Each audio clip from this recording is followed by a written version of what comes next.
Today, I'm going to show you how to maximize your profit and get you more offers for your home sale. By following these steps, you'll be able to increase not only the number of offers, but also the amount of money being offered. So if you're looking to sell your home quickly and for top dollar, make sure you stick around and watch this video all the way to the end. Hey, before we jump in here, make sure you hit that subscribe button for more Home Squad videos on how to buy and sell your home. Who is the Home Squad? Great question. We're the superheroes who help you buy and sell your home. What do superheroes know about real estate, you ask? Well, maybe you've heard of the X-Men's home, the X-Mansion. So whether you're looking for a home with a bat cave or a man cave, we're the channel you're going to fall in love with. Now let's get ready to move out.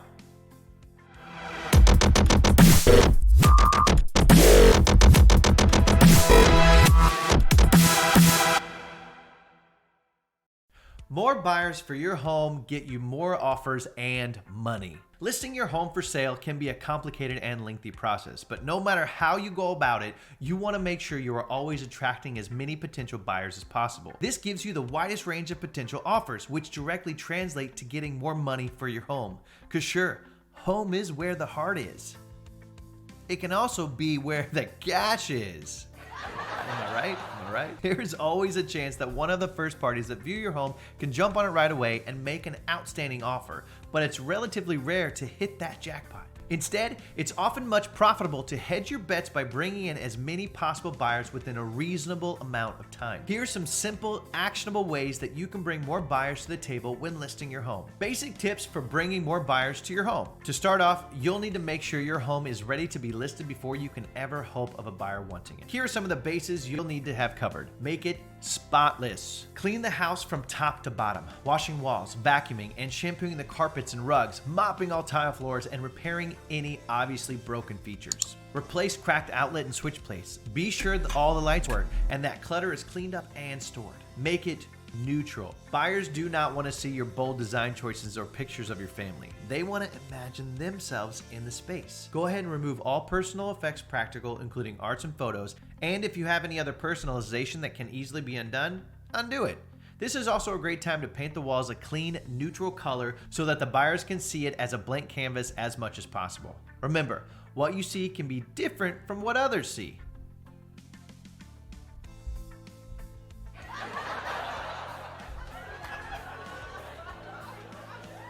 Write a highly detailed listing. You know, so many buyers actually skip viewing homes that don't have enough details in the listing, since it can be seen as a gamble or a potential waste of time. Include every detail you can think of regarding your home and its features in your listing. List room dimensions, bathroom specifics, appliance details, renovations, and recent upgrades. Some people have the wrong mentality. They think, I waste time, say lot word when few word do trick. Would you buy real estate from Kevin? Probably not. Building more traffic and interest in your home. Once you've got the basics down, it's time to really drive more traffic to your listing so that you can see more offers and better terms. Here's some additional tactics to bring greatly increased buyer traffic to your home. List it on a Friday. This is a tip to get more initial views right off the bat when you list it.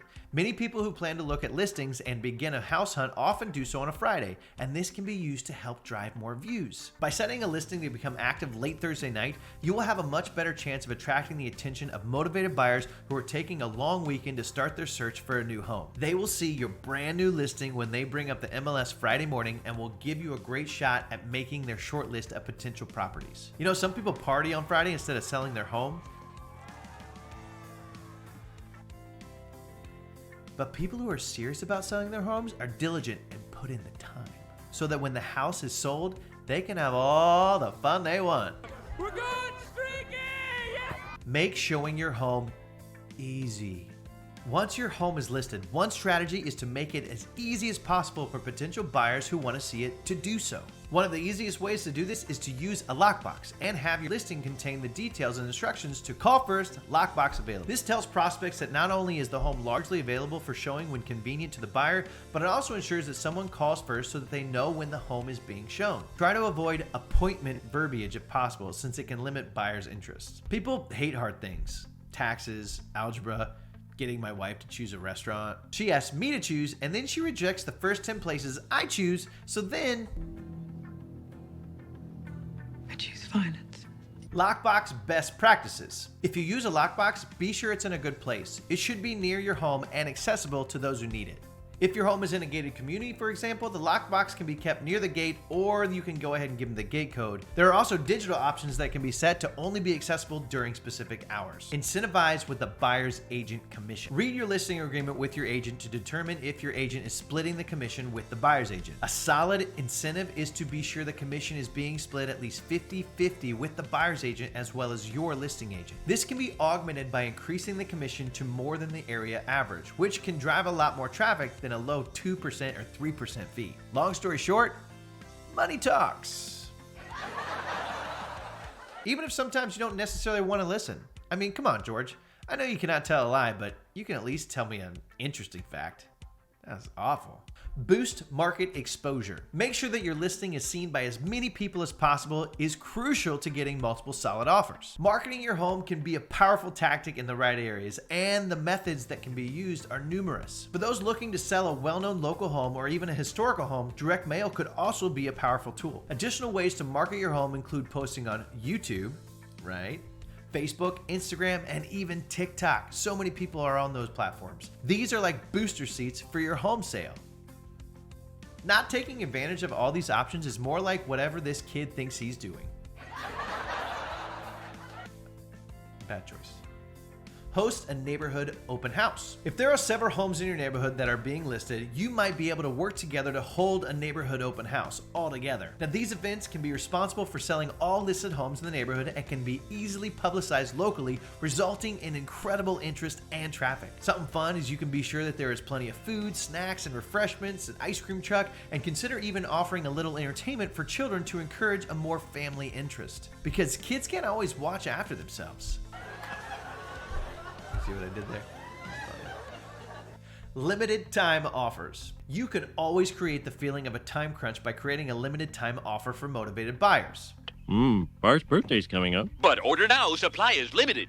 Limited! While this won't work for all buyers, many will be drawn to act quickly to take advantage of the offer. This can be something as simple as giving them credit towards closing costs, or as valuable as paying for mortgage interest points if permitted in your state. Some sellers also offer to pay the buyer's taxes or insurance for the year following the sale. It's a good plan. If all else fails, reduce your price. Nobody wants to deal with shrinkage of any kind. I'm really sorry. It can leave you feeling at a loss.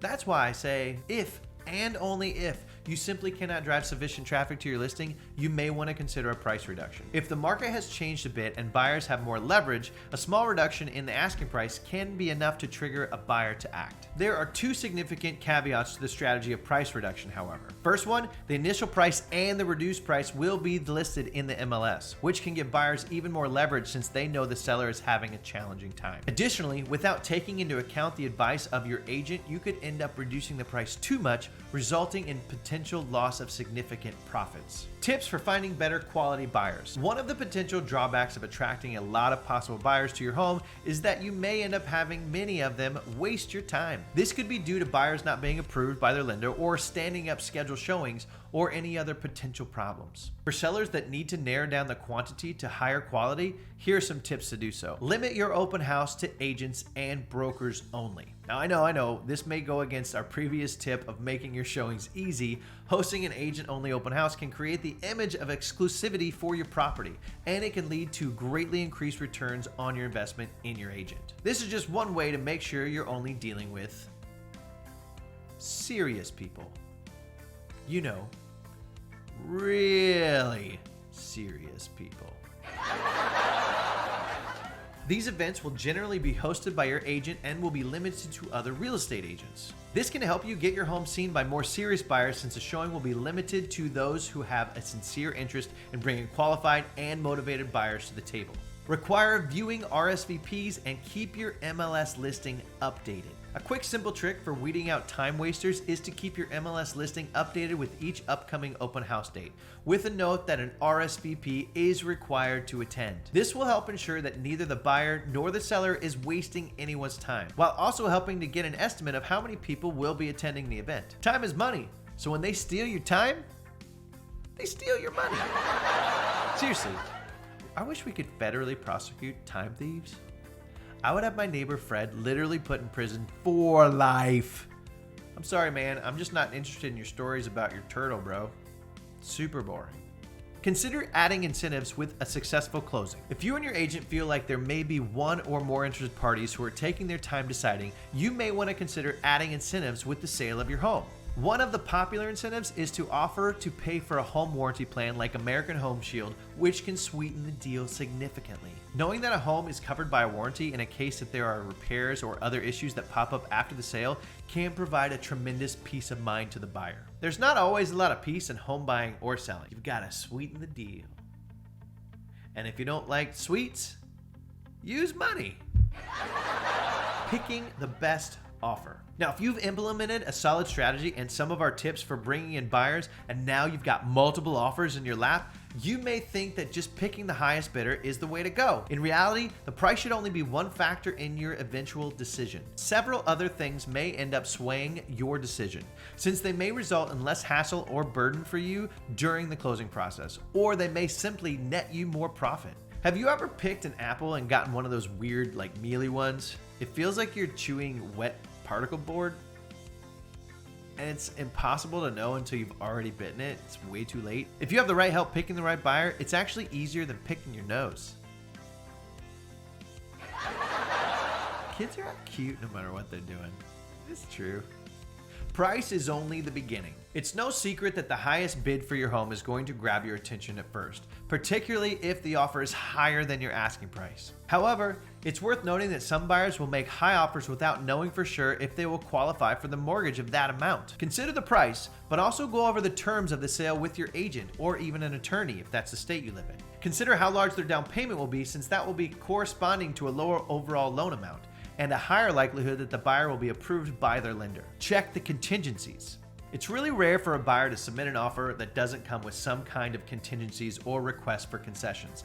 And if these requests aren't met, their contract will allow them to block out the deal and get their money back. These contingencies will generally include whether the buyer is approved for their loan, the results of the home inspection, and the assurances that the home will appraise above a particular price. Offers with fewer contingencies are often much easier to deal with, since there are fewer opportunities for the buyer to back out. Now, in show business, this is called a rider. For instance, after Selena Gomez broke up with Justin Bieber, her rider stated that no one worked at the venue could be named Justin. Easy, right? Consider payment method. This is a factor that many sellers actually overlook, but it can drastically change the outcome of the sale. Some buyers come ready to buy in cash, meaning they will simply have the funds wired or transferred and will not have to worry about them being approved by a lender, which makes the closing process far simpler. Even if they aren't coming with cash in hand, buyers that have a pre-approval letter from their lender are far more likely to be a stronger offer. That's real money. You never want to hear, "Hey, psst, will you take crypto for that house?" Well, maybe someday. Depends. I don't know. But not for now.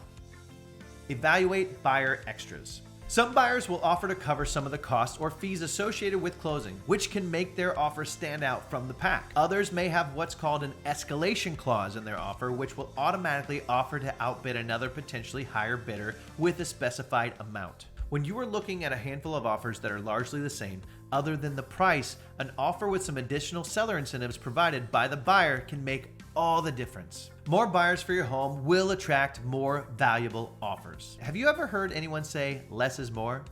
Well, that's just wrong. More is more. Saying less is more is like saying ice is hot or Axl Rose is in his prime. It's just not the case. Even in a seller's market, it can be challenging to attract enough buyers to make sure you get several solid and profitable offers to choose from. However, by implementing some of these simple tips and strategies we've outlined here, you will be in a much better place for driving traffic and potential buyers to your listing. Once you've attracted enough buyers, be sure you thoroughly evaluate all of them, looking at the whole picture, not only the offer price, and you'll have the best chances of getting the most out of your home sale. So what do you think? Have you recently sold your home and got multiple offers? How did it all go? Have you been on the market for a long time? Comment below. Hey, if you're still here, that means you learned something. Yay! Well, then you're gonna love this video. That one right there, it's very useful. I'm in it. I'm in that one too. You can click it. This one right here. Click it.